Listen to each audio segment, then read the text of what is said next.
Hi friends, welcome to the Prateesha simple recipes. నాటుకోడి పుంజుకూర ఎలా ఉండాలో చూపిస్తానండి. ఫుల్ గ్రేవీ వచ్చేలా చూసారు కదా.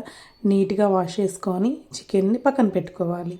తర్వాత ఒక మిక్సీ జార్ తీసుకొని పచ్చిమిర్చి, అల్లం, వెల్లుల్లిపాయలు, ఉల్లిపాయలు, ధనియాలు, గసగసాలు, కొబ్బరి పొడి యాడ్ చేసుకొని మిక్సీ పట్టుకొని పక్కన పెట్టుకోవాలి. తర్వాత స్టవ్ ఆన్ చేసి ఒక పాత్ర పెట్టేసుకొని ఒక 4-5 గంటల ఆయిల్ పోసుకొని ఆయిల్ హీట్ అయిన తర్వాత మనం ముందుగా మిక్సీ పట్టుకున్న పేస్ట్ని పాత్రలోకి యాడ్ చేసుకొని పచ్చివాసన పోయే వరకు బాగా తిప్పుకోవాలండి. పేస్ట్ పచ్చివాసన పోయే వరకు వేయించుకుంటేనే కర్రీ టేస్ట్గా ఉంటుందండి. చూసారు కదా, ఈ కలర్లోకి వచ్చే వరకు వేయించుకున్న తర్వాత మనం ముందుగా ఉడికించుకున్న చికెన్ని ఈ పాత్రలోకి యాడ్ చేసేసుకోవాలండి. ఇంకా మొత్తం అంతా కలిసేలా బాగా తిప్పుకోవాలండి.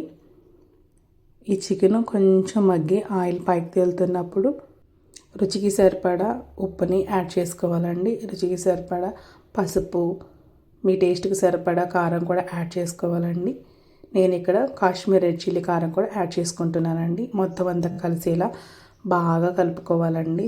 చూసారు కదా, మొత్తం అంతా కలిసేలా చక్కగా తిప్పి వేసుకోవాలి. ఈ కారం పచ్చివాసన పోయి కొంచెం సేపు ఉడికిన తర్వాత సన్నగా తరిగిన టమాటాలు కూడా యాడ్ చేసుకోవాలండి. తర్వాత నేను ఇక్కడ కొంచెం గ్రేవీ కోసం ఒక గ్లాసు వాటర్ యాడ్ చేసుకుంటున్నానండి. ఇంకా మొత్తం అంతా కలిసేలా బాగా తిప్పుకోవాలండి. టమాటాలు పూర్తిగా మగ్గిపోయి ఈ వాటర్ కొంచెం ఇంకే వరకు కర్రీ కుక్ చేసుకోవాలండి. చూసారు కదా ఎంత బాగుందో. కొంచెంసేపు ఉడికిన తర్వాత ఆయిల్ ఇలా పైకి తేలిన తర్వాత ఒకసారి తిప్పి వేసుకోవాలండి.